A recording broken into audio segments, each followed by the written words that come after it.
मित्रों, ये बारिश की जितनी बूंदें गिर रही हैं, इकोनॉमी में रोज उतना डेटा गिरते रहता है, कुछ ना कुछ आते रहता है। अब प्रश्न है, जब हम यूपीएससी मेंस आंसर राइटिंग कर रहे हैं तो इसमें से कितना डेटा हम याद करके जाएं जो हमें दूसरों से ज़्यादा मार्क्स दिलवा सके। चलिए ऐसे कुछ 30-35 डेटा सेट आज इस लेक्चर में हम याद करेंगे। Let's start. हाँ तो मित्रों, आज के लेक्चर में दो बातों पर चर्चा करनी है कि यूपीएससी मेंस के लिए इकोनॉमी का डेटा कितना ज़रूरी है, कितना याद रखना है, और उसमें करीब 30-35 डेटा सेट्स हम याद रखने की कोशिश करेंगे। सबसे पहला प्रश्न है कि क्यों ज़रूरी है। अब देखिए, सेकंड थर्ड अटेम्प्ट वाली पब्लिक सब रट के आती है, तो आप इकोनॉमी के जवाब में सिर्फ कंसेप्ट्स और थियरी की बात करेंगे और वो बहुत सारा डेटा कोट कर रहा है, physical deficit, inflation, human development index का, तो उससे ज़्यादा मार्क्स मिलेंगे आपको, कम मार्क्स मिलेंगे। दूसरी बात, अगर आपके पास डेटा है तो आप जवाबों में जो डायग्राम बनाते हैं वो नवीन प्रकार के, अद्भुत प्रकार के बना सकते हैं। कि कुछ आप क्रोनोलॉजी की बात करें, कुछ आप डेटा फनल्स की बात करें। फॉर एग्जांपल, कि भारत में 90 करोड़ से ज़्यादा वोटर्स हैं, लेकिन उसमें से मुश्किल से 3% भी इनकम टैक्स नहीं भर रहे हैं। इस कारण से हमारी फिजिकल डेफिसिट 4% से ज़्यादा है, जो पब्लिक फाइनेंस में बड़ी चुनौती है। या फिर कि भारत में दुनिया की 18% आबादी है, लेकिन मुश्किल से 4% पेयजल फ्रेश वाटर है। या कि भारत देश की इकोनॉमी में, जीडीपी में प्राइमरी सेक्टर 20% कंट्रीब्यूट करता है, जिसमें एग्रीकल्चर, एनिमल हस्बेंड्री, ये सब आता है, लेकिन एम्प्लॉयमेंट के हिसाब से वो लार्जेस्ट है। या फिर आप बात करें कि service sector, tertiary sector more than 50% contribute करता है और एफडीआई का ये लार्जेस्ट रेसिपिएंट है। तो इंट्रोडक्शन में या कहीं पर आप डेटा से थोड़ी बात करते हैं तो इवेल्युएटर को लगता है कि आपने ज़्यादा मेहनत की, आप दूसरों से बेहतर हैं। लेकिन यहाँ पर हमें, जो भगवान बुद्ध ने कहा है, मध्यम मार्ग अपनाना है। कि डेटा बहुत ज़्यादा भी नहीं लिखना है और बहुत कम भी नहीं लिखना है।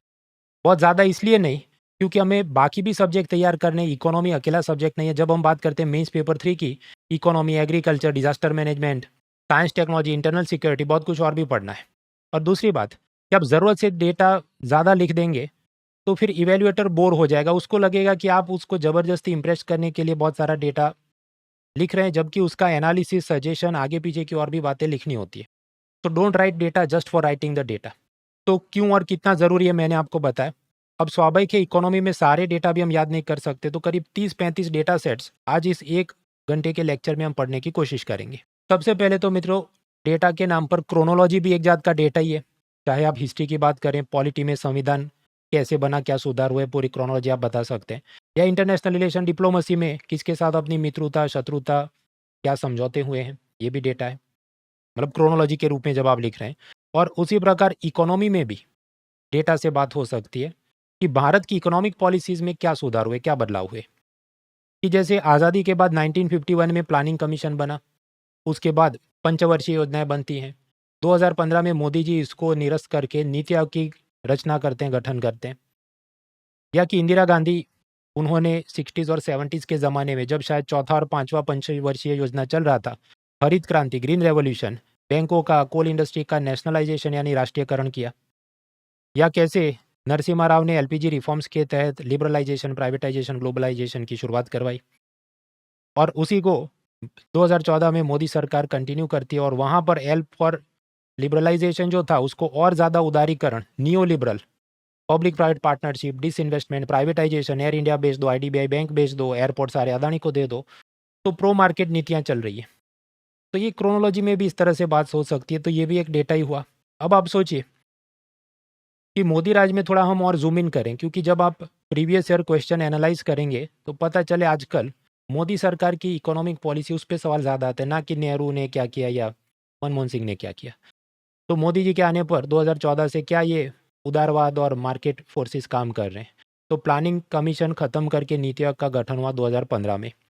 2016 में आरबीआई एक्ट में सुधार हुआ और उसे कहा गया कि महंगाई को अपने 2 से 6% के कंज्यूमर प्राइस इंडेक्स के बीच में रखना है।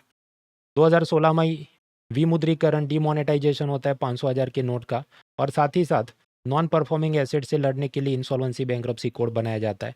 17 में जीएसटी आता है। 2020 में कोरोना और उसके बाद आत्मनिर्भर भारत इनिशिएटिव लिया जाता है। और कोरोना के ही साथ भारत की 80 करोड़ आबादी को 5 किलो अनाज फ्री में दिया जाए। तो फूड सिक्योरिटी एक्ट में इस प्रकार के जो भी सुधार बाद में किए जाएंगे। 2025 में मनरेगा एक्ट को बदल के विकसित भारत जी राम जी, और उसमें 125 दिन का रोजगार मिलेगा। राज्य सरकारों ने ज़्यादा पैसा देना होगा।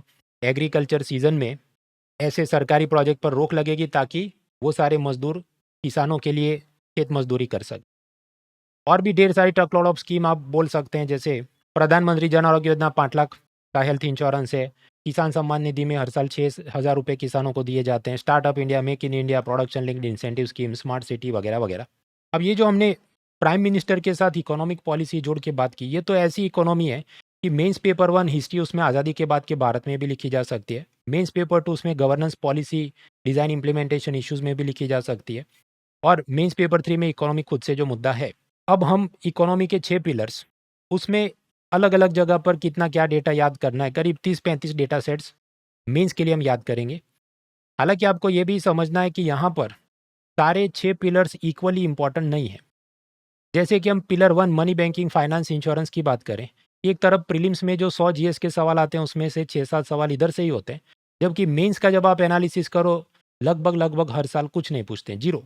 सामने पिलर 2 बजट, टैक्सेशन, 1-2 सवाल आते हैं तो एवरेज आप निकालो 15 से 30 मार्क का होता है।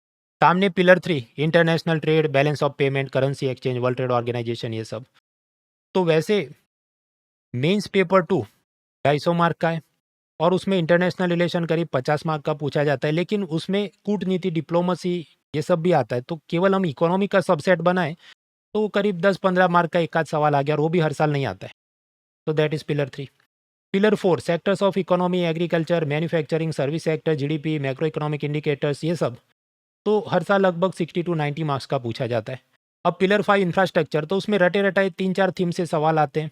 एक तो क्लीन एनर्जी के नाम पे बातें, पब्लिक प्राइवेट पार्टनरशिप में क्या समस्या, और अर्बनाइजेशन प्रॉब्लम रेमेडीज। तो इसके 10-20 मार्क के 1-2 सवाल आपको दिख जाए। लास्टली पिलर 6, ये ज़्यादा इंपॉर्टेंट है क्योंकि मेंस पेपर 2 में भी पॉवर्टी, हंगर इश्यूज़, और पेपर 3 में इंक्लूसिव ग्रोथ खुद से। तो ह्यूमन रिसोर्स डेवलपमेंट के 60 to 90 मार्क्स के आसपास कुछ ना कुछ दिखता रहे, और निबंध में भी आप इसे कोट कर सकते।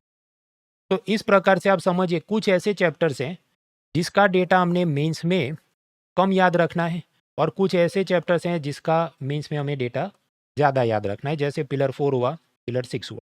तो चलिए अब एक एक करके पिलर 1A1 मतलब मनी, डिजिटल पेमेंट, इन सब से हम डेटा याद करने की शुरुआत करें।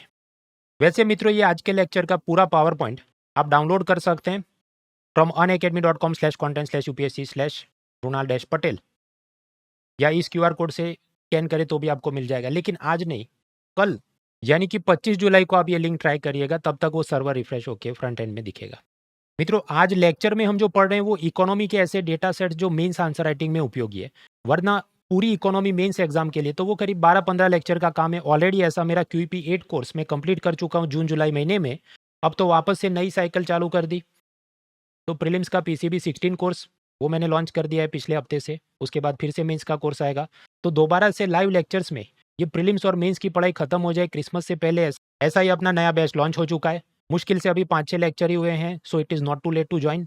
और अनअकैडमी नेटफ्लिक्स जैसा है कि एक ही सब्सक्रिप्शन में ना सिर्फ economy, history, geography, polity, economy सब कुछ आपका एनसीईआरटी से एडवांस, प्रीलिम्स से मेंस, थियरी से करंट, सीसेट, सब कुछ टॉप एजुकेटर्स द्वारा करवाया जा रहा है। और इससे टॉपर्स को भी लाभ हुआ है, including all India rank 1 doctor Anuj Agnihotri. Sir, मैंने जब इंटर्नशिप के टाइम ही ऑनलाइन कोर्स अनअकैडमी का लिया था, और तभी जो डिफरेंट एजुकेटर्स थे, तभी मेरा फंडामेंटल्स स्ट्रांग होना चालू हुए।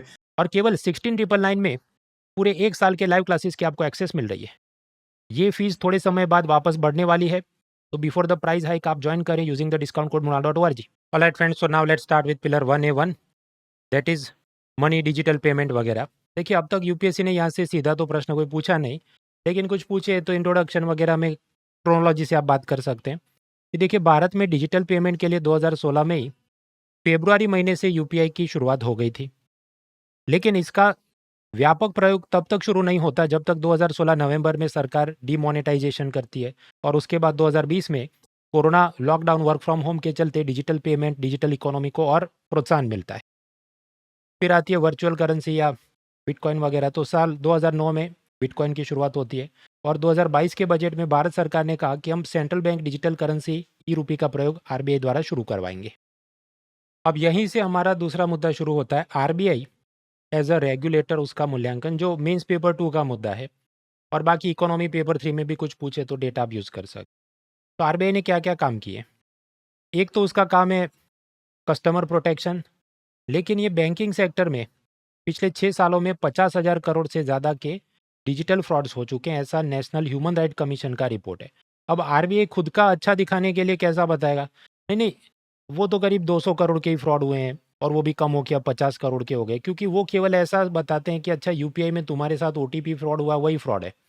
अगर तुम्हें किसी ने डिजिटल अरेस्ट किया है, बराबर, तो वो सब बैंकिंग फ्रॉड में नहीं आता, वो तो अलग क्रिमिनल केस है। ऐसा वो डेटा सेट की जगलरी करके आजकल उनका ये चल रहा है कि डिजिटल फ्रॉड तो बहुत कम हो गए, but it is a matter of concern, खासकर डिजिटल अरेस्ट। तो यहाँ पर आरबीआई ने और अच्छा करने की ज़रूरत है।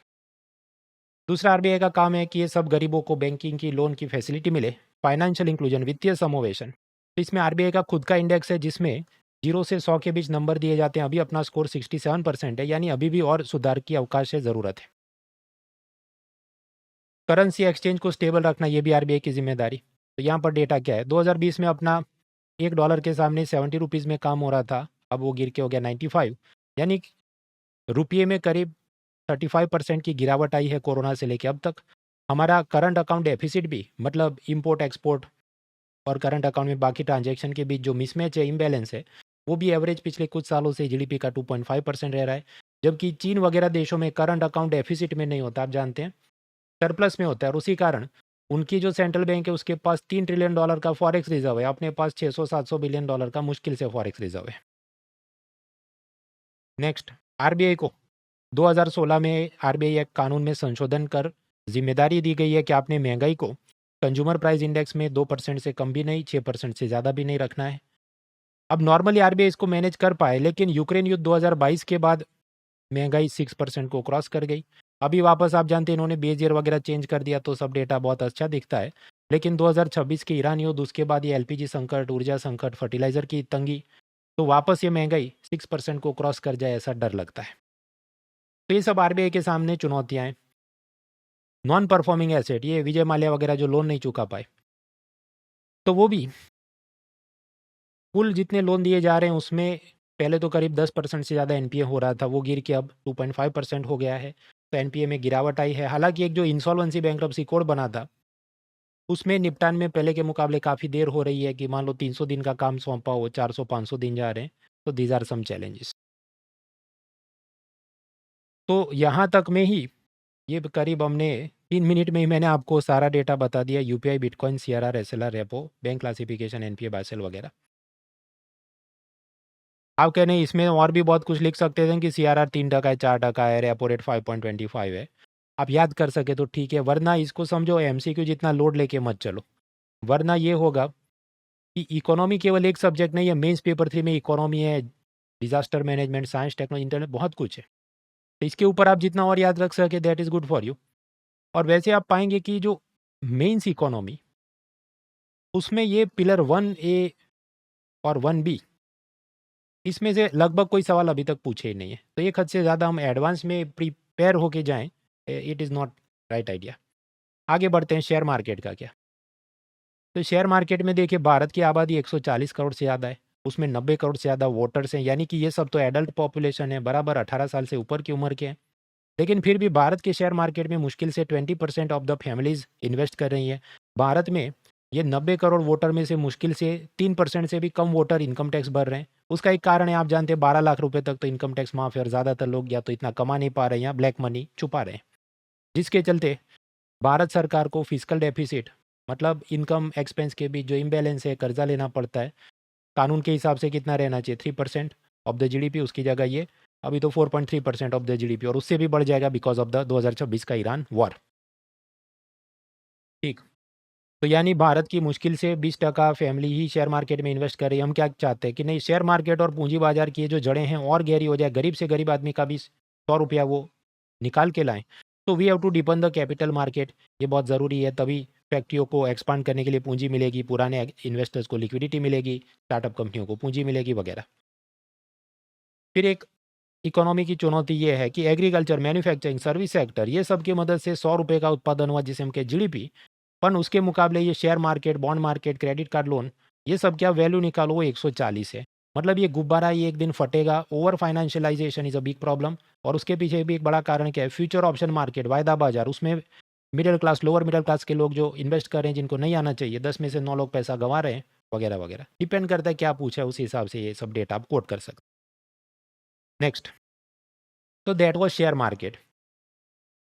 इसमें याद रखने को और भी कि जैसे भारत देश का पूरा जीडीपी $4 ट्रिलियन है, जबकि एक कंपनी है एनवीडिया, उसका अकेले का मार्केट कैपिटलाइजेशन $5 ट्रिलियन हो गया। तो ये भी एआई का जो बूम है और वो सोलो पैराडॉक्स के चलते ये भी बबल कोलैप्स हो सकता है वगैरह। Next, pillar 1D insurance pension. अब देखिए, इंश्योरेंस के नाम पे मैं कहूँ, इकोनॉमिक सर्वे के हिसाब से इंश्योरेंस पेनिट्रेशन इतना है, डेंसिटी इतनी है, वो सब डेटा मेंस में याद रखने का ज़्यादा लाभ नहीं है। 2 कारण से कि एक तो वो याद नहीं रहेगा क्योंकि आपको हिस्ट्री की भी क्रोनोलॉजी याद रखनी है, पॉलिटी का भी सब याद रखना है, और दूसरा ये पूछा जाए उसकी संभावना भी बहुत कम है। अगर कुछ पूछा जाए तो आप दूसरे तरह से जवाब को अटैक कर सकते।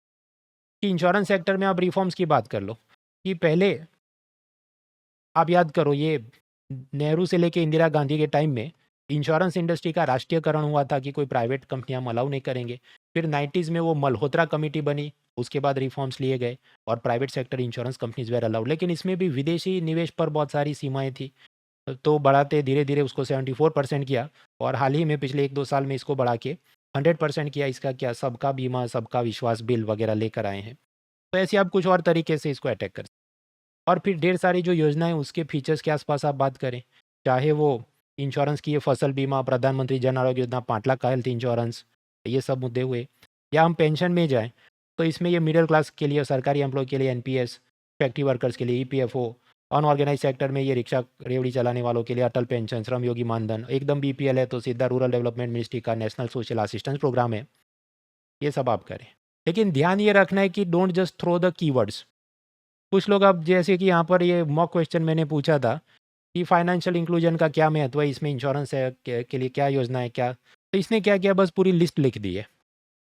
तो इससे आपको कौन मार्क देगा? आपको समझाना भी तो पड़ेगा ना कि इससे गरीबों का वित्तीय समावेशन कैसे होता है, और उससे उसको क्या फ़ायदा होता है, और उससे कौन कौन से सस्टेनेबल गोल में उसे लाभ होता है, तो मार्क्स मिलेगा। आप बस कीवर्ड थ्रो करके आ जाओगे ये पिचकारी मारते मारते, तो कोई आपको पास क्यों करे? आप अकेले नहीं हैं, 13-14 हज़ार और लोग भी मेंस लिख रहे हैं। तो put some effort, put some, show some sincerity to the professor कि मैंने मेहनत की है। तो पिलर 1 में इतना काफ़ी है, क्योंकि मैंने आपको बताया कितने सवाल पूछते हैं, 0। इतने सालों में बहुत खींच के 1-2 बार वो जनधन योजना का क्या महत्व, फसल बीमा योजना का क्या महत्व, ऐसे प्रश्न आए थे। तो दिस मच इज़ इनफ। हालाँकि जो मेरा मेंस का मटेरियल है उसमें और एग्ज़ॉस्टिव मटेरियल दिया गया है, तो अगर यूपीएससी कुछ पूछेगी तो मैं क्लेम करूँगा कि मैंने सब पढ़ाया था। आगे बढ़ते हैं। Pillar 2, budget taxation. तो बजट टैक्सेशन में भी है कि 1-2 सवाल आते हैं, उस हिसाब से 15 से 30 मार्क का कुछ बनता है, कुछ बार कुछ भी नहीं पूछते, ऐसे भी साल गए। तो सबसे पहले हम बजट में टैक्सेशन से ही शुरुआत करें। मेजर टैक्स रिफॉर्म क्या है, क्रोनोलॉजी, अगर मुझे लंबा निबंध या इकोनॉमी पर लंबी चर्चा करनी होती। तो 1965 में आप याद करें, गुजरात के कंडला में एशिया का सबसे पहला एक्सपोर्ट प्रोसेसिंग जोन, जिसको हम एसईजेड के हिसाब से अब देखते हैं, स्पेशल इकोनॉमिक जोन, की जहाँ सब टैक्स माफ़ होंगे, इंपोर्ट एक्सपोर्ट को प्रोत्साहन दिया जाए। तो एक बड़ी बात थी, क्योंकि उस ज़माने में जो लाइसेंस कोटा इंस्पेक्टर राज था, उसके बीच अगर वो ऐसा टैक्स माफ़ कर देंगे तो वो एक बड़ा रिफॉर्म माना जा सकता। उसके बाद 2016 में नोटबंदी, आपके वो टैक्स रिफॉर्म कैसे, क्योंकि इसके बाद नंबर ऑफ पान कार्ड कितने लोगों ने रजिस्टर किया, जीएसटी कितने लोगों ने रजिस्टर किया, उसकी संख्या में बढ़ोतरी हुई है, टैक्स कलेक्शन में बढ़ोतरी हुई है। तो ये भी एक टैक्स रिफॉर्म की दिशा में लिया गया एक कदम था। 2017 में जीएसटी आया, बराबर। 25 में इनकम टैक्स एक्ट में सुधार किए गए, लेकिन वो पुरानी शराब नई बोतल में भरी गई, कोई ग्राउंड ब्रेकिंग उसमें रिफॉर्म नहीं थे। और भी छोटे मोटे रिफॉर्म लिख ही सकते हैं, पर फिर ये पूरा 2 घंटे का बजट का लेक्चर हो जाएगा। और लेटेस्ट क्या हुआ, 2026 पिछले महीने में विदेशों से हम चाहते हैं ढेर सारे डॉलर्स भारत में आए, तो फॉरेन पोर्टफोलियो इन्वेस्टर्स को बोला कि आप गवर्नमेंट सिक्योरिटी में इन्वेस्ट करो, उस पर जितना भी income tax, capital gain tax लगता है, सब तुम्हारा माफ़ है, मौज करो। इसमें भी वापस टैक्स का डेटा, तो भारत में 140 करोड़ आबादी, 90 करोड़ वोटर, उसमें से मुश्किल से 3% वोटर इनकम टैक्स भर रहे हैं। फिजिकल डेफिसिट इस कारण से 4% से ज़्यादा है, बराबर, जबकि टारगेट अपना है कि 3% से भी कम रहनी चाहिए। और इसका बड़ा कारण क्या है? एक कि 12 लाख रुपए तक इनकम टैक्स माफ़ है। दूसरा, ब्लैक मनी की समस्या है, होटल, कोचिंग, बहुत सारी इंडस्ट्री कैश में पैसा लेती है और फिर टैक्स नहीं भरती।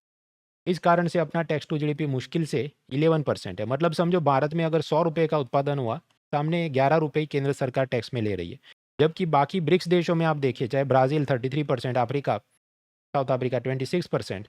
सब लोग हमसे आगे हैं, तो हम कम से कम 20% तो होना चाहिए जितना भारत का अगर डेवलपमेंट है। और इतना भी नहीं है तो हमने ये ग्रुप छोड़ देना चाहिए कि भाई हमारी औकात नहीं है, हम तो अफ्रीका से भी बैकवर्ड हैं, हमको नहीं रहना है ब्रिक्स में। फिर तो बजट में टैक्स रिफॉर्म, ब्लैक मनी, इसके आसपास आपको अगर पूछा जाए तो ये मुद्दा है। फाइनेंस कमीशन, अब फाइनेंस कमीशन तो देखिए आपको प्रीलिम्स का ही याद होना चाहिए, तो मैं ये वापस डेटा रिपीट नहीं कर रहा, स्लाइड पॉज करके देख लीजिए। 4321 ये टैक्स डेवोल्यूशन था, ग्रांट्स में क्या पैसा गया ये सब था 4321। क्या इतना सब याद रखना है? एटलीस्ट इतना तो याद रखना ही है कि 8 लाख करोड़ की लोकल बॉडीज़ को ग्रांट्स गई है और डिजास्टर मैनेजमेंट के लिए भी पैसा दिया गया है। बाकी सारी ग्रांट्स बंद हो गई क्योंकि आप समझ 16 फाइनेंस कमीशन लेटेस्ट है, तो जब तक वो पूछते नहीं अगले 2 3 4 साल तक आपको इसको याद करके जाना होगा। नेक्स्ट, बजट में टैक्स का तो ये काम हो गया। फिर हम revenue part of the budget expenses, करीब 14 लाख करोड़ तो हमें पुरानी लोन के ब्याज चुकाने में जाते हैं। 4 लाख करोड़ से अपना ज़्यादा सब्सिडी का बर्डन है, जिसमें food subsidy 2 lakh crore, fertiliser subsidy 1.7 lakh crore, और ये भी पहले से ज़्यादा बढ़ने का हमें डर है। फिर है पेट्रोलियम सब्सिडी, हालांकि पेट्रोल डीजल पर तो सरकार ने सब्सिडी खत्म कर दी, लेकिन एलपीजी सिलेंडर पर दी जाती है, वो भी ईरान युद्ध, स्टेट ऑफ हॉर्मुज की ब्लॉकेड वगैरह के चलते। पहले 12 सब्सिडाइज सिलेंडर थे, कट के 4 तक हम पहुंच गए हैं। तो दीज आर चैलेंजेस। 8th पे कमीशन, और कहा गया है कि उसका जब रिपोर्ट आएगा वो 2026 से पूर्ववर्ती रेट्रोस्पेक्टिव तारीख से अमल किया जाएगा, तो उससे भी वित्तीय बोझ बहुत बढ़ने की चिंता है। रेवड़ी कल्चर की सब्सिडी दी जाए वहाँ तक बराबर है, लेकिन अनावश्यक रूप से चुनाव के पहले बस पैसा बांट ही दिया जाए कि जैसे महाराष्ट्र में लाड़की बहन योजना 1500 रुपये देंगे, पता चले उसमें बहुत सारे इंक्लूजन एरर है, मतलब जो लाभार्थी लायक नहीं है उसको भी पैसा जा रहा है, कि ऐसी महिलाएं जो गवर्नमेंट एम्प्लॉय है उनको भी पैसा मिला है, जबकि रूल के हिसाब से नहीं मिलना चाहिए। मेल सिटीजन, ये केवल बहनों के लिए, महिलाओं के लिए योजना है, लेकिन पुरुषों को भी जा रही है। ऐसे करीब 90 लाख या इतने तो लाभार्थी इन्होंने फिर बाद में हटाए। These are challenges. पंजाब में 100 यूनिट फ्री में बिजली देना, कर्नाटक में फ्री बस राइड, बिहार में चुनाव से ही पहले करीब 10,000 रुपये महिलाओं को लोन के रूप में या सहायता के रूप में दिया जाना, से लेके बहुत कुछ। और इसी के चलते नीति आयोग का फिजिकल हेल्थ इंडेक्स, राजकोषीय स्वास्थ्य सूचकांक, इसमें पंजाब, केरला, ये सब राज्यों की हालत खराब है। सामने जस्टिफिकेशन क्या है, सरकार क्यों रेवड़ी देने पर मजबूर हो गई है? क्योंकि पिछले कुछ वर्षों में कंपनियों का प्रॉफिट तो 20% से ज़्यादा बढ़ गया है, एग्जैक्ट आंकड़ा 22%, जबकि वहाँ काम करने के वाले वर्कर्स की सैलरी 2% से भी कम, मुश्किल से 1.5% बढ़ी है। ऐसा एसबीआई का रिसर्च है, जो इकोनॉमिक सर्वे ने भी 2024 में कोट किया। आप कहे तो सरकार इन पे ज़्यादा कंपनियों पे दबाव डाले कि तुम मिनिमम वेजेस बढ़ा दो, फिर वो लोग कहेंगे फिर कि हम तो प्रोडक्ट का प्राइस बढ़ा देंगे तो चीज़ें महंगी हो जाएंगी, और सामने इलेक्शन फंडिंग भी वो कम देंगे, तो वर्कर की सैलरी सरकार बढ़वा नहीं सकती, तो क्या करे? महंगाई बढ़ रही है सामने बहुत ज़्यादा, तो रेवड़ी बांटो। तो सब्सिडी रेवड़ी कल्चर में आगे फिर डेटा के बाद बहुत सारा अच्छा बुरा क्या, इस पर आप चर्चा करेंगे। डिसइन्वेस्टमेंट, अगर हम पीवाईक्यू देखें तो सीधा सीधा एक तो सवाल बनता नहीं, बहुत खींच के कहीं और हम उसकी बात करें कि प्राइवेटाइजेशन, डिसइन्वेस्टमेंट मोदी राज में ज़्यादा हो रहा है, क्योंकि नरसिम्हा राव ने जो किया एलपीजी रिफॉर्म्स थे, उसके बाद का जो लिबरल इकोनॉमी, उसके भी ऊपर नियो लिबरलिज्म, नवीन उदारवाद मोदी जी का चल रहा है, तो और मार्केट फोर्सेस और सब प्राइवेटाइजेशन चल रहा है। मोदी जी ने खुद ही कहा है, government has no business to be in business, private sector को वो सब करने दो। आप जानते हैं शांति बिल या एक्ट भी बनाया गया कि न्यूक्लियर एनर्जी के अंदर भी और ज़्यादा उनको प्रोत्साहन देते हैं प्राइवेट सेक्टर को, रेलवे ट्रैक पर भी प्राइवेट रेल चल सके, से लेके बहुत कुछ। पर यहाँ डेटा लिखने का या याद रखने का बहुत स्कोप नहीं है, क्योंकि सीधा मतलब डिसइन्वेस्टमेंट पे चर्चा करो, ऐसा पूछा नहीं गया। अब पूछे तो भी हम याद करके नहीं जा सकते, 65,000 करोड़ का टारगेट है। देन फिजिकल डेफिसिट, पहले ही मैं 2 बार आपको टारगेट बता चुका कि 2026 में जीडीपी का 4.3% है, ऐसी अनुमान थी। कब? जब 1 फरवरी को बजट पेश हुआ था। हालांकि उसके बाद ये जो ईरान युद्ध हुआ है, और उसके बाद सरकार का सब्सिडी का, फर्टिलाइजर, एलपीजी वगैरह का जो कर्ज बोझ बढ़ा है, सामने कंपनियों के प्रॉफिट कम होंगे, एक्सपोर्ट कम होंगे, तो वहाँ से कस्टम ड्यूटी, कॉर्पोरेशन टैक्स में आने वाली रकम कम होगी, तो ये डेफिसिट और बढ़ने की चिंता है, आशंका है। तो we are done with second pillar, that is budget taxation. For mains हम केवल डेटा सेट्स पढ़ रहे हैं, बाकी तो पूरा पढ़ने बैठे लंबी कहानियाँ है। Now we move to pillar 3, international trade. आप जानते हैं मेंस पेपर 2 में आईआर खुद से एक मुद्दा है, उसके करीब 50 मार्क का जो पूछा जाए, लेकिन उसमें समझिए कूटनीतिक डिप्लोमेटिक चीज़ें भी पूछी जाएंगी, डायस्पोरा के इशू पूछे जाएंगे, इंटरनेशनल ऑर्गेनाइजेशन पूछे जाएंगे। तो फिर जो बचे ऐसा कुछ economy, world trade organisation, IMF loan, ये सब बात करें तो मुश्किल से 10-15 मार्क का एक आध सवाल निकल आता है। इसका भी कुछ डेटा तो ऑलरेडी हम देख चुके हैं कि कैसे यूक्रेन युद्ध, ईरान युद्ध, ये हमारी इकोनॉमी पर चिंता का विषय बना है। करेंसी एक्सचेंज हमारा गिर रहा है, करंट अकाउंट डेफिसिट बढ़ रही है वगैरह। तो कुल मिलाकर डेटा अगर फिर से मैं रिपीट कर दूं कि रुपया जो कोरोना के समय $1 के सामने 70 रुपीज़ था, 2026 में गिर के हो गया 95, यानी 35% की गिरावट आई। और हमारा एवरेज करंट अकाउंट डेफिसिट वो GDP के 2.5% के आसपास रहता है, जबकि चाइना में उनका करंट अकाउंट डेफिसिट नहीं, करंट अकाउंट सरप्लस रहता है। रुपये के गिरने के पीछे दो प्रमुख कारण क्या हैं? पहला, डोनाल्ड ट्रंप की दोबारा सरकार आती है तो 2025 से उसने जो टैरिफ वॉर चालू किया, ये एक बड़ी तकलीफ। और उसके चलते भारत से FPI का पलायन, और उसमें ये ईरान युद्ध, उसके पहले आप याद करो इजराइल पैलेस्टाइन, रशिया के यूक्रेन युद्ध से लेके सब जगह पर हमें तकलीफ रही है। FPI का पलायन पिछले साल करीब 1.66 लाख करोड़ लेकर भाग गए। इस साल 2026 में 2.7 लाख करोड़ रुपीज़ लेके वो भाग गए। इस कारण से अपना शेयर मार्केट या तो गिर रहा है या साइडवेज चल रहा है, ऊपर नहीं जा रहा है। और क्योंकि ये लोग पैसा लेके जाते हैं तो मतलब रुपया उनको मिलेगा शेयर्स बेचने पर, उसको डॉलर में कन्वर्ट किया, भागते हैं, रुपया कमज़ोर हो रहा है। ट्रम्प का टैरिफ वॉर, तो इस पर आप अगर कुछ बात करें क्रोनोलॉजी से या ओरिजिन लिखिए कि देखिए 1995 में वर्ल्ड ट्रेड ऑर्गेनाइजेशन की जो स्थापना होती है, भारत फाउंडिंग मेंबर था। और ग्लोबलाइजेशन, ग्लोबल इकोनॉमी का भारत ने हिस्सा बनने की कोशिश की, अपने टैरिफ नॉन टैरिफ बैरियर कम किए, अलग अलग देशों के साथ फ्री ट्रेड अग्रीमेंट किए। लेकिन बढ़ते बढ़ते जब 2025 में ट्रम्प की दोबारा सरकार आती है तो उसने ये टैरिफ युद्ध छेड़ दिया है भारत सहित सभी देशों के खिलाफ। और उसमें भी उसका सब डबल डोल की चलता रहता है, कभी कहता है 27%, कभी 25%, फिर कि तुम रशिया से ऑयल खरीद रहे हो उसकी भी जुर्माने के रूप में और बढ़ा के पेनल्टी, तुम पर 50% टैक्स लगेगा। फिर अभी कह रहे हैं नहीं नहीं, भारत के साथ तो हम एक डील कर रहे हैं फाइनलाइज, तो 18% रहेगा। फिर इसको याद है नहीं तुम तो चाइल्ड लेबर और फोर्स लेबर यूज़ करते हो तो उसका और पेनल्टी भरो। तो this is creating lot of uncertainties. अब इसके चलते जो FPI का पलायन हुआ, रुपया गिरने लगा, तो RBI ने क्या क्या कदम उठाए? तो एक तो क्रॉल मैकेनिज्म कि अगर ये गिर रहा है तो रुपये को गिरने ही दो, कि 70 का 95 होने रहा है, होने दो, मैं बस कोशिश करूंगा कि ये धीरे धीरे गिरे। तो क्रॉल मैकेनिज्म वो क्या है, मैं अलग वीडियो में बात कर चुका। फिर वो चाहता है कि डॉलर को स्टेबलाइज रखना है तो विदेश से भारत में ज़्यादा फॉरेन इन्वेस्टर्स आए। तो उसके वास्ते RBI की जो कुछ विंडोज़ हैं, FAR, वॉलंटरी रिटेंशन रूट, उसमें उसने ज़्यादा चीज़ें लिबरल की है। FPI पर रूल्स रेगुलेशन कम लगेंगे, उस पर भी मैं अलग वीडियो बना चुका हूँ।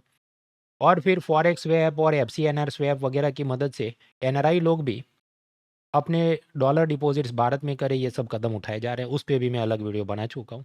तो these are some things. Iran युद्ध और उसकी भारत की इकोनॉमी पर असर, तो ईरान और अमेरिका दोनों एक तो टोल मांग रहे हैं, वहाँ पर हॉर्मुज में हमारे जहाज़ डूब रहे हैं, कार्गो इंश्योरेंस कंपनियाँ ज़्यादा प्रीमियम चार्ज कर रही हैं। So these are creating problems. Subsidy का बर्डन बढ़ा है, सिरामिक, ग्लास, फर्टिलाइजर इंडस्ट्री को तकलीफ, क्योंकि जो सिलेंडर का मतलब LPG गैस का उनका कोटा सरकार ने रिस्ट्रिक्ट कर दिया using the essential commodities act. वो सारे डेटा हम याद करके नहीं जाएंगे कि अच्छा फर्टिलाइजर यूनिट को केवल 70% मिलेगा वगैरह, but government impose some rules. Fertiliser की कम जो आयात हो पा रही है उसके चलते शुगर इंडस्ट्री को तकलीफ हो सकती है, भारत में शुगर की शॉर्टेज हो सकती है, तो शुगर के एक्सपोर्ट पर बैन लगाया गया। रेमिटेंस जो मिडल ईस्ट से आता था, अपने जो लोग वहाँ काम करने गए थे, वो सब कम हो गया क्योंकि मिडल ईस्ट की रिफाइनरियाँ बंद है, उस पर ड्रोन अटैक हो रहे हैं। एविएशन टर्बाइन फ्यूल के भाव बढ़े, उसके चलते फ्लाइट्स कैंसिल हो रहे हैं। सरकार को कुछ 10-12 हज़ार करोड़ का उसका स्टेबलाइजेशन फंड बनाना पड़ा, तो अलग से बजट पर नया बोझ हो रहा है। और ये जितना रुपया कमज़ोर होता जाएगा तो बाहर से हम चीज़ें मंगाते हैं वो सारी महंगी होगी, तो इम्पोर्टेड इन्फ्लेशन की समस्या है, FPI आउटफ्लो है, शेयर बाजार गिर रहा है, सरकार को टैक्स में आमदनी कम हो रही है, वगैरह वगैरह। तो यहाँ डेटा से ज़्यादा आप लॉजिक और कंसेप्ट के हिसाब से भी बातें कर सकते हैं, लेकिन शुरुआत में इंट्रोडक्शन में या पहले बॉडी पार्ट में अगर आप थोड़ा डेटा लिख दे तो ऐसा उसको लगेगा कि ये पढ़ के आया है। Then we go to part 3B, that is international organisations free trade agreements. तो इसमें आप ये करें कि जितने बड़े इंटरनेशनल ऑर्गेनाइजेशन है उसका इंट्रोडक्शन घर से ही रट के जाना चाहिए कि IMF, वर्ल्ड बैंक, तो पर्पज़ क्या है। सेकंड वर्ल्ड वॉर के बाद ब्रेटन वुड्स जो समिट होती है एग्रीमेंट, उसके तहत इनको बताया गया। पार्टिसिपेंट्स क्या हैं, तो दुनिया के ज़्यादातर देश इसके सदस्य हैं। हेडक्वार्टर यूएसए वाशिंगटन में। उसी तरह वर्ल्ड ट्रेड ऑर्गेनाइजेशन क्या है कि एक GATT था, general agreement on tariff and trade, उसका सक्सेसर के रूप में वो जो भी माराकेश ट्रीटी या मोरक्को या कुछ उसके बाद ये 1995 में बनता है। भारत इसका फाउंडिंग मेंबर है और स्विट्ज़रलैंड के जिनेवा शहर में ये लोग बैठते हैं। फिर उसकी जो भी 2-2 साल पर मिनिस्ट्रियल कॉन्फ्रेंसेस होती है, आखिरी वाली हुई थी केन्या में, शायद हुई थी नैरोबी में कहीं पर। उसमें कोई अनिर्णायक थी, कोई बड़ा रिफॉर्म निकल के नहीं आया। हालांकि अभी 1-2 दिन पहले मुझे अपडेट मिला कि जो फिशरीज एग्रीमेंट था, जो पहले भारत सब कह रहा था हमको मंजूर नहीं है, उसको अल्टीमेटली भारत ने अप्रूव किया। उसी तरह Asian infrastructure investment bank, BRICS bank, Shanghai cooperation organisation SCO, सबके पर्पज़, पार्टिसिपेंट और अगर हेडक्वार्टर याद रहे तो ठीक है, नहीं तो छोड़ो। आपके फाउंडिंग ईयर भी याद करके जाते, याद रहे तो ठीक है, वरना छोड़ो। यूनाइटेड नेशन और उस सब का करें तो बराबर है, वो बड़ी संस्था है। फिर WTO की हमने सब बात की और ट्रम्प के टैरिफ वॉर की, और उसके चलते भारत पर एक प्रेशर बना कि बाकी देशों के साथ हम सीधे फ्री ट्रेड एग्रीमेंट करते हैं, क्योंकि ये ना तो WTO इस ट्रम्प को रोक पा रहा है, ना ट्रम्प खुद से डील कर रहा है। लेकिन हम ऐसे जो फ्री ट्रेड एग्रीमेंट अब तक कर रहे हैं, यूरोपियन यूनियन के साथ मदर ऑफ ऑल डील्स हुआ है, ब्रिटेन के साथ किया, वो अभी अमल हो रहा है, नेदरलैंड्स, ओमान, UAE वगैरह के साथ। इसमें तकलीफ क्या है कि या तो डेयरी, स्पाइसेस, ये सब इंडस्ट्री का कुछ ना कुछ रोना रहता है।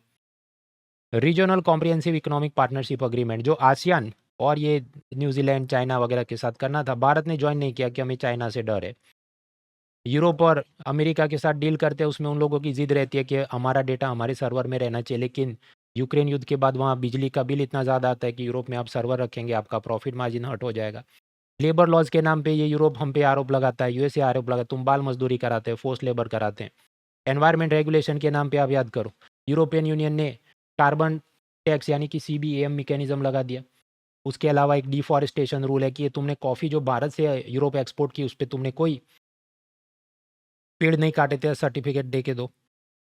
एंड लास्टली इकोनॉमिक सर्वे का कहना है कि भारत खुद ही ये सब फ्री ट्रेड एग्रीमेंट का जल्दी कंक्लूजन नहीं निकाल पाता, क्योंकि 5-7 साल तो इसी में बीत जाएंगे, नहीं हमारे किसान बहुत गरीब है, हमारी माइक्रो एंटरप्राइज बहुत गरीब है, तो कम्पीट नहीं कर सकते, हम उसको प्रोटेक्ट करेंगे।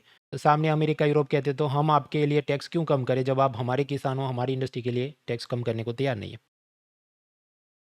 इसके कुछ कंक्लूजन पहले से सोच के जाने चाहिए कि अच्छा, ये जो बड़े 4-5 देशों के साथ अपने पिछले 3 साल में एग्रीमेंट हुए हैं, उसमें कौन सी चीज़ों पर टैक्स कम होने वाला था, इससे कौन खुश है, कौन नाराज़ है। वीडियो पॉज करके देख लो। 4, 3, 2, 1। हाँ, तो ब्रिटेन के साथ जो एग्रीमेंट हुआ उसमें, क्योंकि उन्होंने कहा भारत से आने वाली एग्रीकल्चर चीज़ों पर हम टैक्स कम करेंगे, तो ब्रिटिश फार्मर नाराज़ हैं। और ब्रिटेन से आने वाली दारू पर भारत सरकार टैक्स कम करेगी, तो भारत की वाइन मेकर इंडस्ट्री नाराज़ है। लेकिन इनको छोड़कर बाकी सब चीज़ों में हम देखें तो trade, investment, growth, job creation, innovation, सबको बहुत मदद मिलने वाली है। That is the conclusion. ऐसा यूरोपियन यूनियन के साथ हमारा फ्री ट्रेड एग्रीमेंट, जिसे मदर ऑफ ऑल डील्स कहा गया। वीडियो पॉज करके देखिए। 4, 3, 2, 1। हाँ, तो इसमें क्या चिंता के विषय थे? Carbon tax, agriculture, fish industry में सब कितना खोला जाएगा, उसका कॉन्क्रीट सरकार ने एग्रीमेंट जारी नहीं किया है।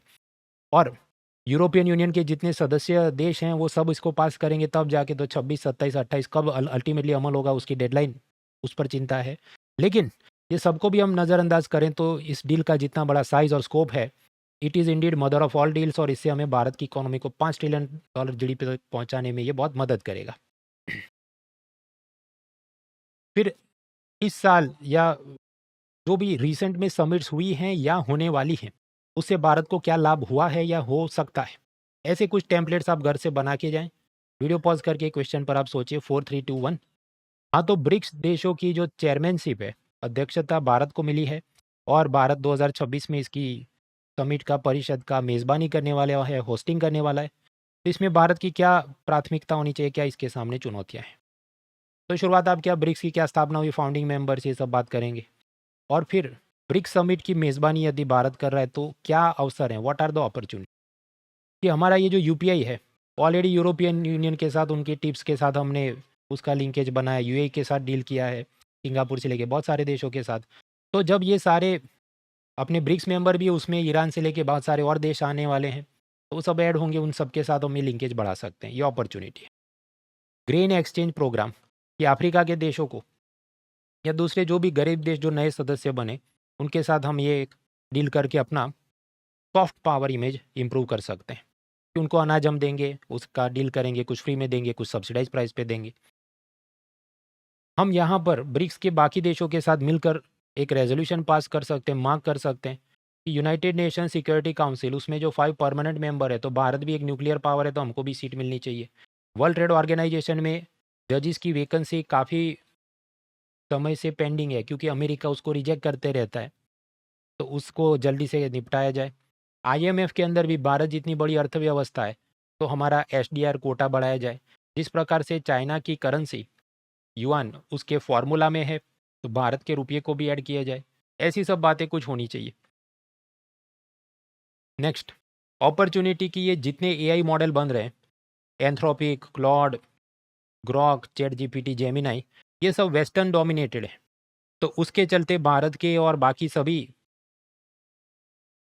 ग्लोबल साउथ कंट्रीज़ का इसमें जो अहित है कि ये लोग जितना पानी, जितनी बिजली बर्बाद कर रहे हैं और हम पे थोप रहे हैं कि तुम सब प्रदूषण करते हो, या इनके ये जो मॉडल हैं इसकी मदद से ये पूरा शेयर मार्केट हिला रहे हैं, जितना भारत का एफपीआई में जो पैसा इधर आना चाहिए उधर भाग रहा है, एसेट बबल्स क्रिएट हो रहे हैं। बीच में आप याद करें, साउथ कोरिया का कोस्पी इंडेक्स अचानक से 10-15% गिर गया, तो भारत का भी शेयर मार्केट फिर वापस गिर गया। तो इन सब के खिलाफ कुछ रेजोल्यूशन, कुछ लीगल फ्रेमवर्क बनाने की बात हो कि कितना प्राइवेट डेटा ये यूज़ कर सकते हैं। भारत के यूज़र्स का डेटा ये लोग यूज़ करते हैं और इसकी मदद से अपने मॉडल ट्रेन करते हैं और फिर हमको सब्सक्रिप्शन में बेचते हैं। तो क्या भारत को पैसा नहीं देना चाहिए इन लोगों ने कि तुम्हारा डेटा हमने यूज़ किया, या एटलीस्ट कुछ फ्री टियर दिए जाए, लेकिन बहुत कुछ। अब इसमें क्या चुनौती हो सकती है? देखिए, अमेरिका तो इसका मेंबर नहीं है ब्रिक्स नेशन का, लेकिन ट्रंप ऑब्वियसली इसको मॉनिटर करेगा और रात को 2 बजे उठ के ट्वीट करेगा और वो ऐसा सब नेगेटिव बातें लिखेंगे कि शेयर मार्केट गिर जाए। ऐसा कब हो सकता है कि अगर ब्रिक्स देश उसकी समिट में एक ऐसा प्रस्ताव पारित करे कि जिसमें अमेरिका ने ईरान पर जो युद्ध छेड़ा हम उसकी निंदा करते हैं, अमेरिका ने सीरिया में जो किया हम उसकी निंदा करते हैं, या हम डी डॉलराइजेशन की तरफ जाएंगे कि आपस में हम सीधा रुपये में, रूपी, रियाल, पाउंड का वगैरह जो भी करेंसी, दूसरी करेंसी में हम डील करेंगे, हम डॉलर यूज़ नहीं करेंगे। अगर ऐसी कुछ बात निकल के आएगी तो ट्रंप तुरंत उठ के ट्वीट करेगा और उससे भारत का शेयर बाजार गिर सकता है। तो Trump will not be silent. तो रेजोल्यूशन में क्या लिखना है, क्या नहीं लिखना है, उसके क्या रिपरकशन हो सकते हैं, ये सब बैलेंस करना भारत की ब्रिक्स समिट के होस्ट के रूप में एक बड़ी चुनौती रहने वाली है। तो कंक्लूजन आप पढ़ लीजिए 4-3-2-1। थस, ये जो ब्रिक्स समिट का होस्ट है उसमें भारत ने क्या करना चाहिए, तो हमने बॉडी पार्ट में जो लिखा उसे आप समराइज करें, यूपीआई लिंकिंग, आईएमएफ वगैरह में रिफॉर्म्स की बात करें, एआई गवर्नेंस की बात करें, लेकिन एंटी वेस्ट रिटोरिक, मतलब कि ये पश्चिमी देशों के गुट के रूप में हम उभर के ना आए, ऐसी अलंकृत जो बातें ना करें, और मध्य पूर्व के मसलों पर एक संतुलित रवैया बने, मतलब जियो political issues in the middle east उसको बैलेंस आउट करना, ये सब हमारी प्राथमिकता होनी चाहिए। तो that's it for international relation, और उसमें जो इकोनॉमी के कुछ एस्पेक्ट्स दिखते हैं।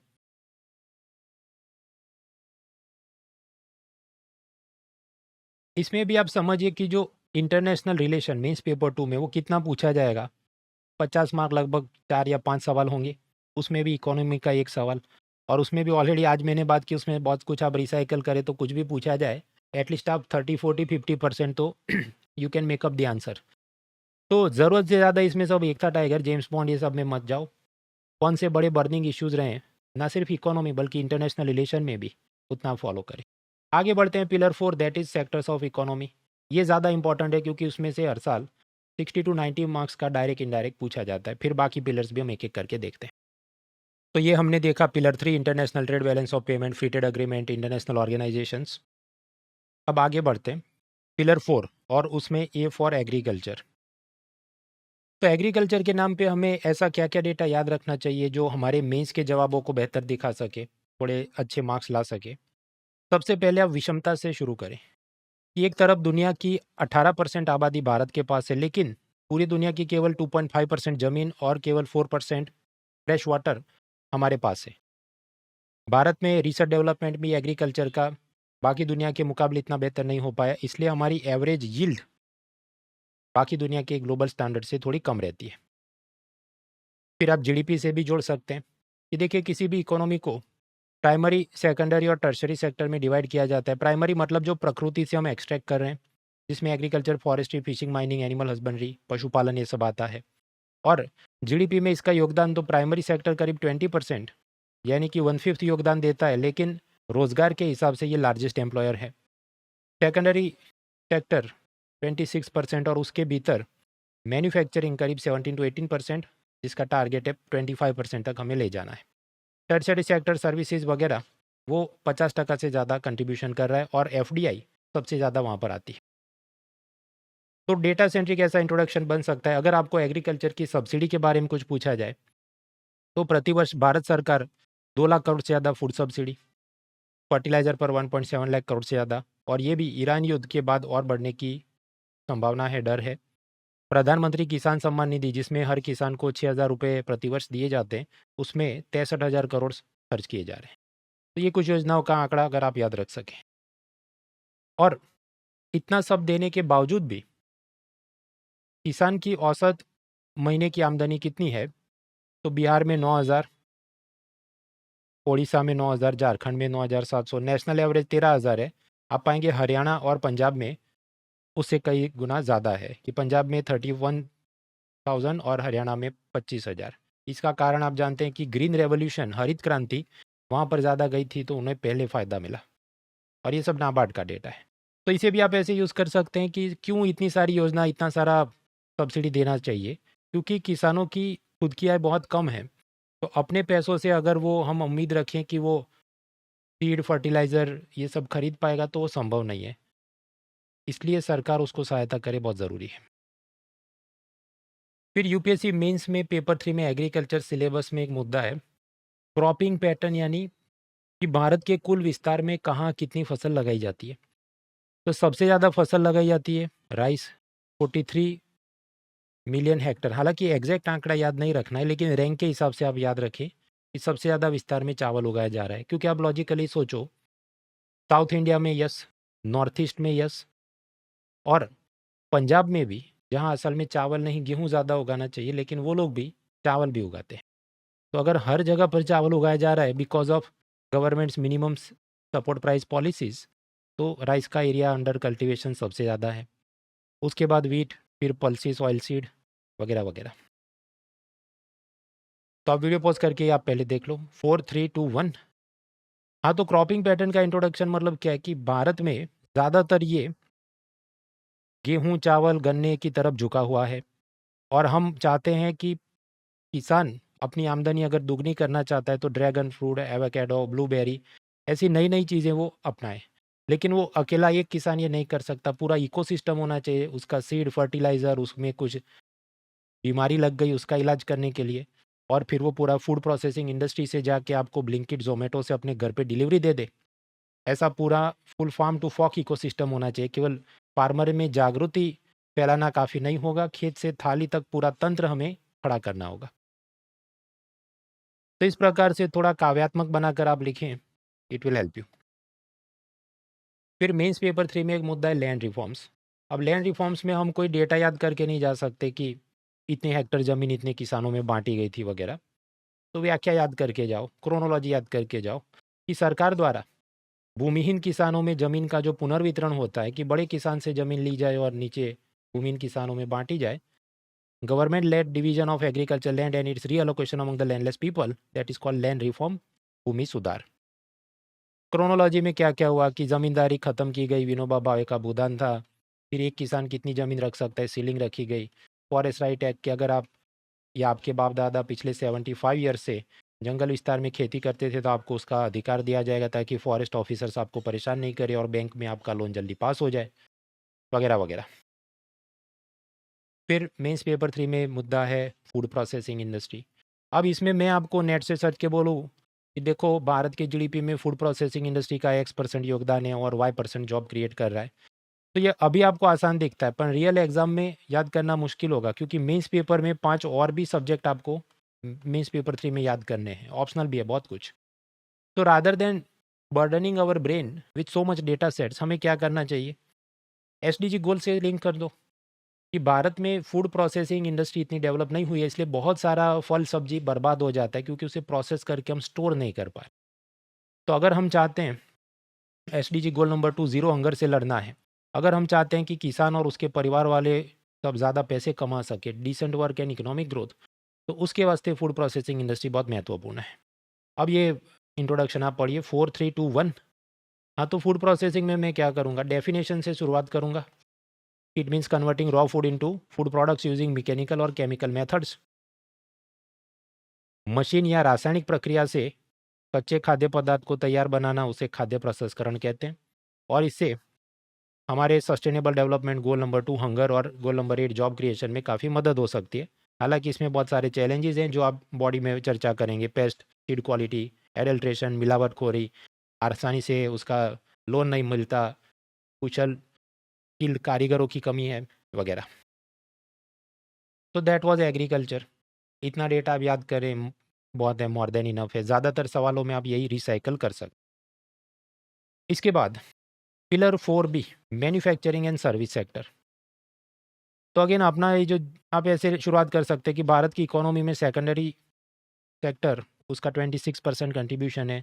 उसके भीतर मैन्युफैक्चरिंग करीब 17 to 18% कंट्रीब्यूट करती है, जिसे बढ़ाकर हमें 25% तक ले जाना है।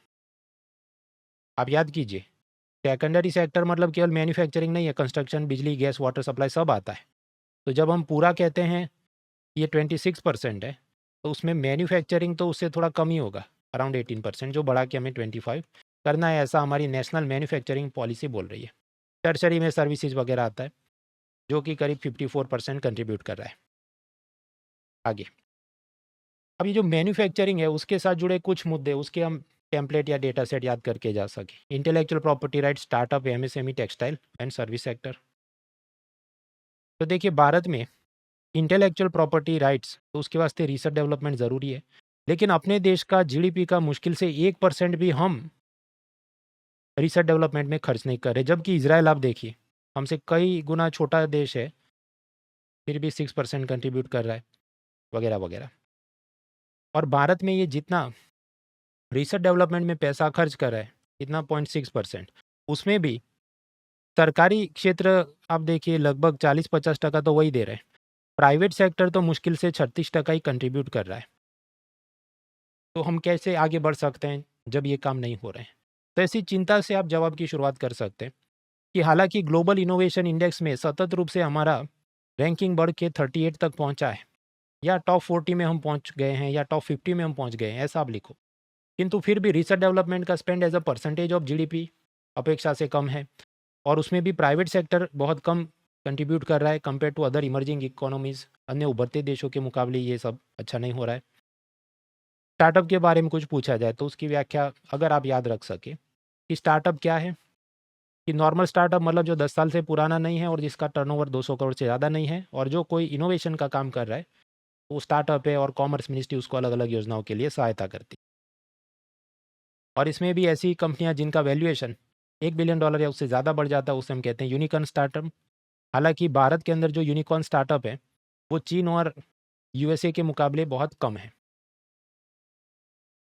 फिर सेक्टर्स में मैन्युफैक्चरिंग के नाम पे अब हर एक की छोटी छोटी चीज़ की है। अच्छा, साइकिल का पहिया बनाने का इतना कंट्रीब्यूशन है, और ट्यूबलाइट और सीलिंग फैन का इतना कंट्रीब्यूशन है, वी कांट मेमोराइज, और ऐसा वो पूछ भी नहीं रहे हैं। लेकिन दो ऐसे क्षेत्र हैं जो आपको याद करके जाने चाहिए, टेक्सटाइल और MSME। तो टेक्सटाइल में आप ये लिख सकते हैं कि after agriculture this is the second largest employer, दूसरा सबसे बड़ा रोज़गार पैदा करने वाला ये क्षेत्र है, और इसमें भी महिलाओं के रोज़गार के बहुत सारे अवसर हैं, lot of potential for female job creation. हालांकि उसकी शर्त है कि ये टेक्सटाइल उद्योग को छोटे शहरों की तरफ, गांव की तरफ जाके फैक्ट्री लगानी होगी, क्योंकि वहाँ पर जो महिलाओं का अब एग्रीकल्चर में काम थोड़ा कम हो गया है, वो यहाँ पर आ सके।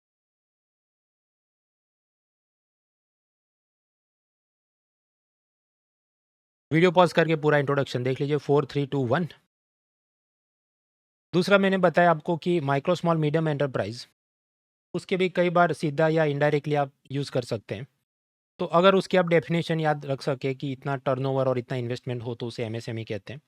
या फिर इतना कि भारत देश का 30% GDP और 40% एक्सपोर्ट MSME क्षेत्र से आता है, तो इसे हमें और बेहतर करने की ज़रूरत है, वगैरह वगैरह।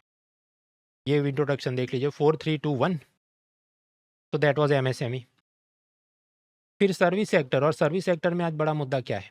IT BPO कॉल सेंटर, उसके भी एक स्टेप आगे AI। तो AI में आप ये कर सकते हैं, डेफिनेशन और उसका ओरिजिन बता दो कि ये कृत्रिम बुद्धिमत्ता मतलब इंसानों जैसा ही जो सोचने, सीखने और समस्याओं को सुलझाने की काबिलियत रखती है। Computation systems that can think, learn and solve problems like human. और इसका रिसर्च तो 80s के ज़माने के पहले से, करीब 50 से शुरू हो गया था, लेकिन 2022 में चैट जीपीटी के आगमन से ये मेन स्ट्रीम में ज़्यादा चर्चित बन रहा है। फिर एआई में तो और बहुत सारे कंसेप्ट है, उसमें जाएंगे तो हम साइंस टेक्नोलॉजी में चले जाएंगे। वापस आते हैं इकोनॉमी, एंड इकोनॉमी में अब हम बात करें 4D जीडीपी। तो जीडीपी एक तो आप व्याख्या उसकी तैयार रखें कि भारत देश में एक साल में जो भी नए गुड्स एंड सर्विसेज पैदा हुए उसकी मार्केट वैल्यू को जीडीपी बोलते हैं। अपना औसत ग्रोथ रेट करीब 6 से 7%, मतलब जो नई सीरीज आई है उस हिसाब से 7% के आसपास रहता है आफ्टर कोरोना।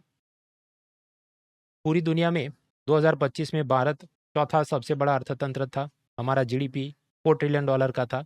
हालांकि 2026 में ये गिर के छठा अर्थतंत्र बन गया है, क्योंकि जापान और ब्रिटेन हमसे आगे निकल गए।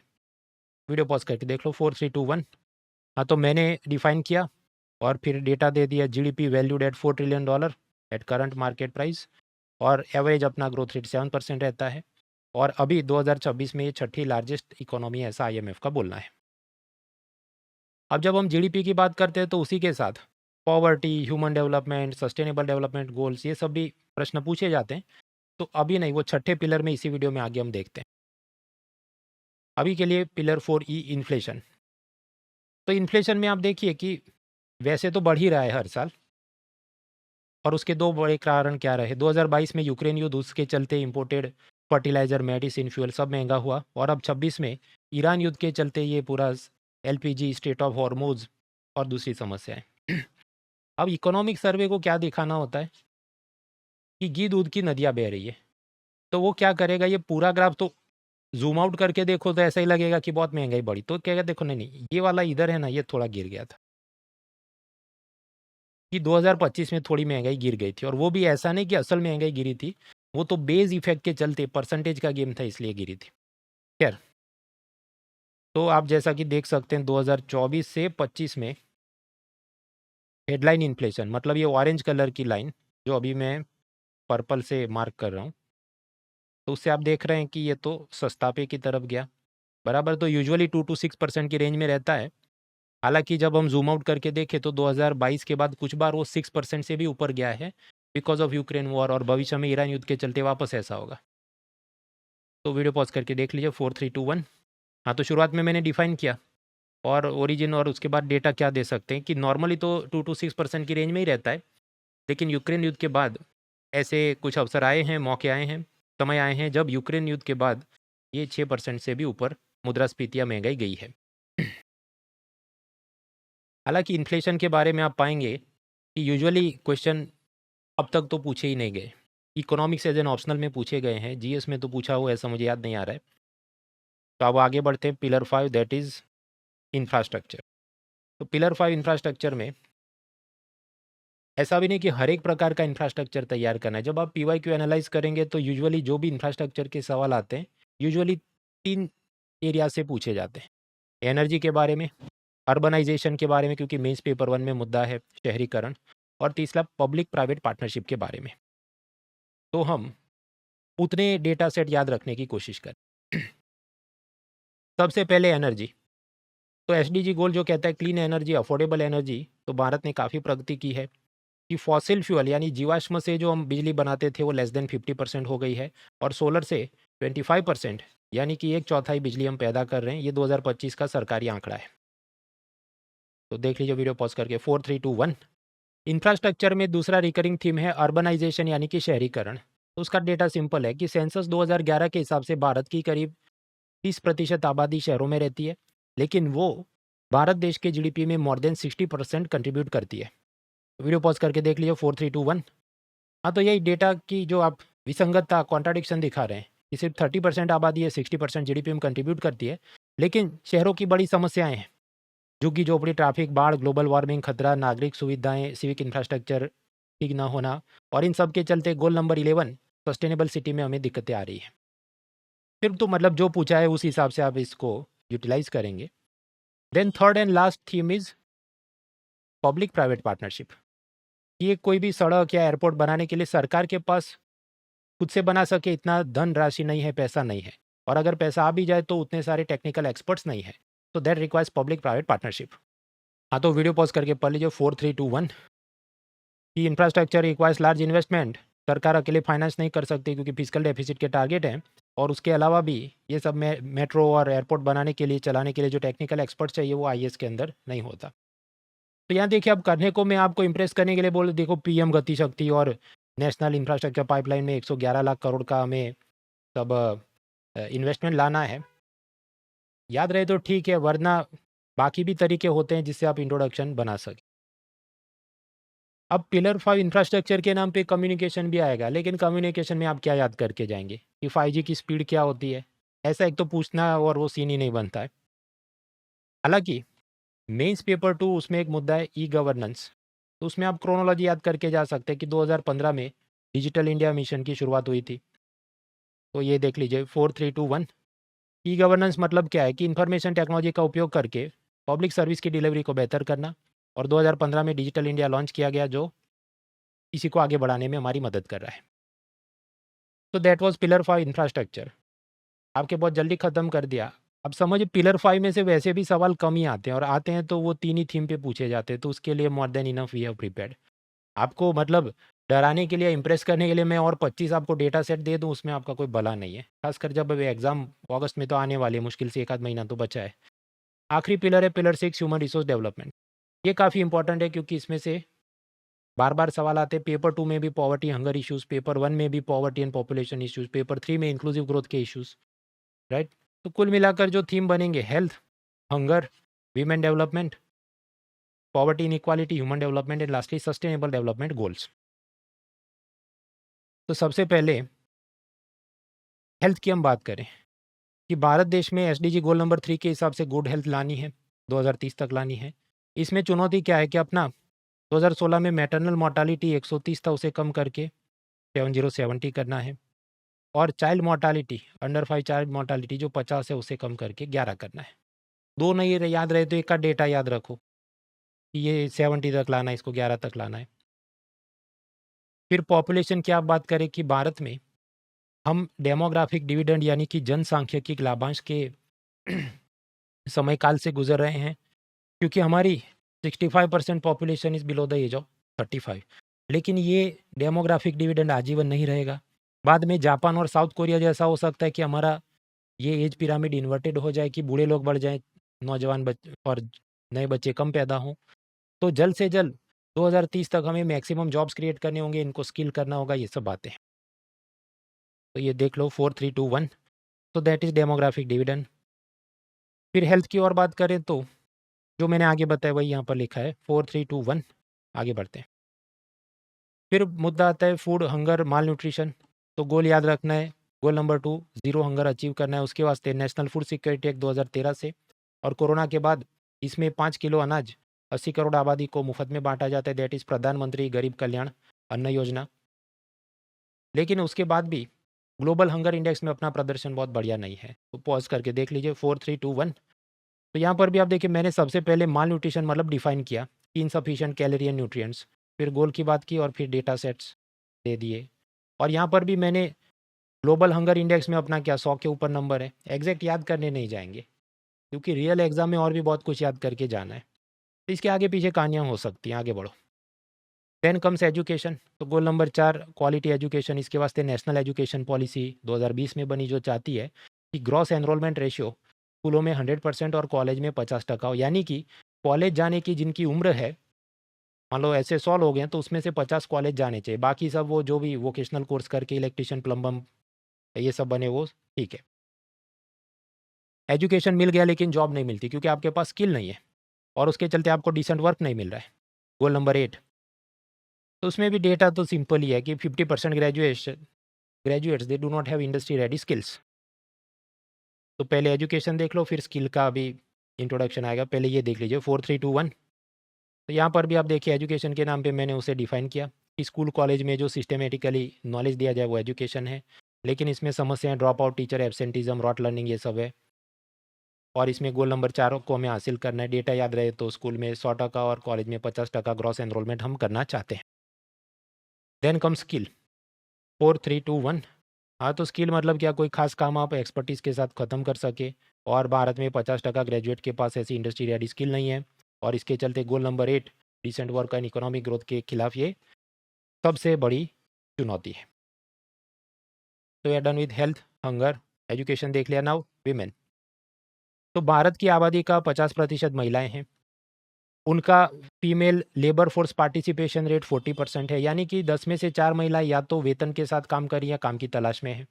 लेकिन ये नंबर भी इतना अच्छा नहीं है। जब नॉर्वे, स्वीडन वगैरह हम देखें तो ये 60 to 80% होगा। और संसद में इनका प्रतिनिधित्व बहुत कम है। मुश्किल से 15% seats of parliament are occupied by women. एक तरफ ब्रिटेन में अब तक 3 महिला प्राइम मिनिस्टर हो गई, भारत में केवल एक ही हो पाई, इंदिरा गांधी। और ग्लोबल इंडाइसिस हैं, चाहे जेंडर गैप रिपोर्ट हो, जेंडर इनइक्वालिटी रिपोर्ट हो, इन सब में अपना रैंक 100 के पीछे ही आता है, जो लेस देन सेटिस्फैक्टरी है जब हम बाकी देशों की तुलना करें जो हमारे साथ आज़ाद हुए थे, हमारे जितना इकोनॉमिक डेवलपमेंट रखते हैं। And all this is creating challenges for goal number 5, that is gender equality. अब यहाँ पर मैं आपको कहूँ, देखो वर्ल्ड इकोनॉमिक फोरम का ग्लोबल जेंडर गैप रिपोर्ट है और उसमें अपना रैंक 131 है। ये याद नहीं रहेगा क्योंकि हमें और भी बहुत कुछ याद रखना है। तो ये सब आदर्शवादी बात है। आप एआई को फीड करके बोलो तो वो आपको मॉडल आंसर देगा, उसमें ऐसा सब लिख के देगा, but that is not going to help you. तो खुद से अपनी चादर और कितना पैर लंबा करना है वो तय करिए। पूरा दिन एआई को मैं फीड करके बनाता रहूँ जवाब, उसमें कितना याद रहने वाला है। आगे बढ़ते हैं। Next is poverty inequality. तो गोल याद रखना है, गोल नंबर 1 ज़ीरो पॉवर्टी। और उसका डेटा अगर आप याद रख सके तो वर्ल्ड बैंक के हिसाब से अगर आप दिन में $3 भी खर्च नहीं कर सकते, आप गरीब हैं। तो पहले भारत की 27% आबादी गरीब थी, अब मुश्किल से 5% है। और उसी तरह भारत की खुद की तेंदुलकर पॉवर्टी लाइन थी कि शहर में एक महीने में आप 1,000 रुपये भी खर्च नहीं कर सकते, आप बिलो पॉवर्टी लाइन है। उस हिसाब से 2011 में 22% लोग गरीब थे और 2023 में 3% से भी कम हो गए। ये इकोनॉमिक सर्वे ने लिखा है जो 2026 में आया है। हाँ, तो कबूल करो, याद रखो, आगे बढ़ो। वीडियो पॉज करके देख लियो। 4 3 2 1। तो पॉवर्टी को मैं पहले डिफाइन कर रहा हूँ कि लैक ऑफ सफिशिएंट मनी, तो आप अपना जीवन यापन नहीं कर सकते, फूड, क्लोथिंग, शेल्टर कुछ नहीं मिल रहा है। गोल नंबर 1 चाहता है कि गरीबी हटा दी जाए। और फिर आपने ये जो पिछली स्लाइड में डेटा है उसमें से कुछ याद करके लिख दो। फिर मुद्दा आता है इनइक्वालिटी, असमानता, कि भारत के जो टॉप 5% है वो देश की 60% वेल्थ उन्हीं के हाथ में है। और जो बॉटम में है 70%, उनके पास प्रति व्यक्ति $10,000 की भी पर्सनल वेल्थ नहीं है। और भी डेटा याद कर सकते हैं, पर इतना याद रहे तो भी बहुत है। वीडियो पॉज करके देख लियो। 4 3 2 1। हाँ, तो यहाँ पर मैंने शुरुआत कैसे की कि हालांकि हमने गरीबी तो काफ़ी कम कर दी है कि पहले 27% थी, गिर के 5% हो गई as per world bank report. लेकिन इनइक्वालिटी, असमानता एक बड़ा कंसर्न है क्योंकि टॉप 5% के पास 60% वेल्थ है और जबकि हाशिए के नीचे के 70% लोगों के पास व्यक्तिगत संपत्ति $10,000 से भी कम है। अब पॉवर्टी रिमूवल की कुछ योजना, उसकी क्रोनोलॉजी और कुछ याद रखना है। तो गांव में रोजगार मिले, इसके वास्ते 100 दिन के रोजगार के लिए 2005 में मनरेगा कानून बना, जिसको 25 में बदल कर रूपांतरित करके विकसित भारत जी राम जी बनाया गया, जिसमें 125 दिन का रोजगार मिलेगा। और एग्रीकल्चर सीजन के दौरान इसको पॉज कर दिया जाएगा ताकि खेत मजदूरों की कमी ना हो। और यहाँ पर राज्य सरकारों का जो वित्तीय, उनको जो हिस्सा देना था वो बढ़ाया गया है। देख लीजिए 4 3 2 1। हाँ, बस बाकी तो इसके आगे पीछे आप बात करेंगे कि उसका विकसित भारत टैग है, उसमें 4 जात के काम करने और ये कितना महान है। तो खामी निकालने का तो अवसर कम ही आएगा, क्योंकि जब आप देखें कि मोदी सरकार आने के बाद अगर योजनाओं का वो पूछते हैं तो यूजुअली उसमें पॉजिटिव ही पूछते हैं कि ये कैसे मदद करेगा। तो that was poverty inequality. Next is human development. तो ह्यूमन डेवलपमेंट क्या, यूएनडीपी उसका हर साल रिपोर्ट बनाता है, जिसमें हेल्थ, एजुकेशन और स्टैंडर्ड ऑफ लिविंग के हिसाब से हर एक देश को कुछ मार्क्स नंबर दिए जाते हैं। 0 से 1 के बीच ये होते हैं। अब उस हिसाब से मेरिट बनाओ तो आइसलैंड नंबर 1 पर है और भारत और बांग्लादेश दोनों का सेम मार्क्स आया 0.6, तो दोनों का सेम रैंक है 130। अब आप देखिए ये जो इंडेक्स है 2025 में प्रकाशित हुआ और ये जो रैंक दिया गया है वो 2023 के लिए है। लेकिन इतना सब भी परेशान होकर नहीं जाना, इतना लिख देना है as per the latest report. तो वीडियो पॉज कर देख लियो। 4 3 2 1। ह्यूमन डेवलपमेंट तो क्या कहता है, आपके जीवन की कितना समृद्ध है, मानव जीवन कितना समृद्ध है वो नापता है। इसके 3 आधारशिलाएँ हैं, स्वास्थ्य, शिक्षा, जीवन स्तर, और इस हिसाब से भारत का लेटेस्ट रिपोर्ट में 130वां रैंक है। और इसको और बेहतर करना है, उसके वास्ते ये nutrition, health care, education, social infrastructure, economic opportunities, इन सबको बढ़ाने की ज़रूरत है। Last is sustainable development goals. अब वैसे तो 17 गोल्स हैं, सारे आप याद कर सके तो बेस्ट है, नहीं याद कर सके तो जितने याद रहे एटलीस्ट बड़े-बड़े तो हम याद करने की कोशिश करें। गरीबी हटाओ, भुखमरी हटाओ, health care, education, gender equality, okay. फिर क्लीन एनर्जी 7वां गोल है, डिसेंट इकोनॉमिक ग्रोथ 8वां गोल है। बहुत खींच के मेंस पेपर 1 के लिए सस्टेनेबल सिटीज़, अर्बनाइजेशन, और फिर ये पीसफुल स्ट्रॉन्ग इंस्टीट्यूशंस, ये ऐसा है 16वां गोल कि वो मेंस पेपर 2 में भी आप अलग-अलग सरकारी संस्थाओं की, स्टैट्यूटरी बॉडीज़ की अकाउंटेबिलिटी के लिए आप यूज़ कर सकते हैं, वगैरह। वीडियो पॉज़ करके देख लीजिए 4, 3, 2, 1। तो एसडीजी का तो कुछ भी पूछे, शुरुआत में आप उसकी ब्रंटलैंड कमीशन वाली व्याख्या लिखेंगे कि सस्टेनेबल डेवलपमेंट मीन्स ऐसा डेवलपमेंट जो कि meets the needs of the present generation without compromising the ability of the future generation, और जो गोल आपको याद रह सके, जो हम 2030 तक हासिल करना चाहते हैं। बस तो खेल खत्म। मतलब ये भी इतना सब आप याद रख सके, वो भी आदर्शवादी बात है। अब मैं टीचर के रूप में साल में 3 बार ये पढ़ाता हूँ तो मुझे याद हो। आप जितना याद कर सके इट विल बी गुड। इसका बहुत लोड ऐसे नहीं लेना है कि नहीं अब हम ये याद नहीं करेंगे तो हमें कोई सिलेक्ट नहीं किया, हमारे मार्क्स नहीं आएँगे। एक है शादी और दूसरा शादी का मंडप सजाना, तो ये सब चीज़ें हैं शादी का मंडप सजाने की बात है। एक हद से ज़्यादा इसमें आप टाइम वेस्ट नहीं करें वरना मेन काम रह जाएगा। तो पहले तो ऑप्शनल, निबंध, एथिक्स ये सब करें, बड़े-बड़े विषय करें। उसके बाद जो समय बचता है कि अच्छा मेरा पूरा इकोनॉमी का सिलेबस कंप्लीट हो गया, मैं रिवीजन कर रहा हूँ तो क्या मैं डेटा याद रख सकता हूँ, या इतिहास में मैं क्या क्रोनोलॉजी याद रख सकता हूँ, या पॉलिटी के अंदर क्या मैं ऐसे फेमस जजमेंट्स याद रख सकता हूँ, एथिक्स में कौन से फेमस थिंकर्स के मैं कोटेशन याद रख सकता हूँ। इस हिसाब से आप चीज़ों को करें।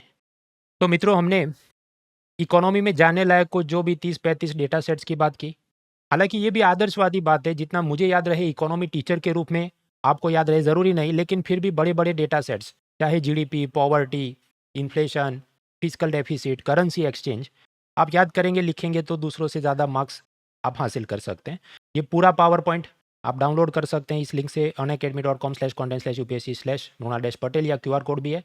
हालाँकि कल मतलब 25 तारीख को आप ट्राई करना, तब तक सर्वर रिफ्रेश होकर उसमें दिख जाएगा। बाकी लिंक्स और डिटेल्स डिस्क्रिप्शन में हैं। बाकी आने वाली यूपीएससी मेंस परीक्षा के लिए सभी विद्यार्थियों को all the best. Let's crack it. Unacademy. Let's crack it.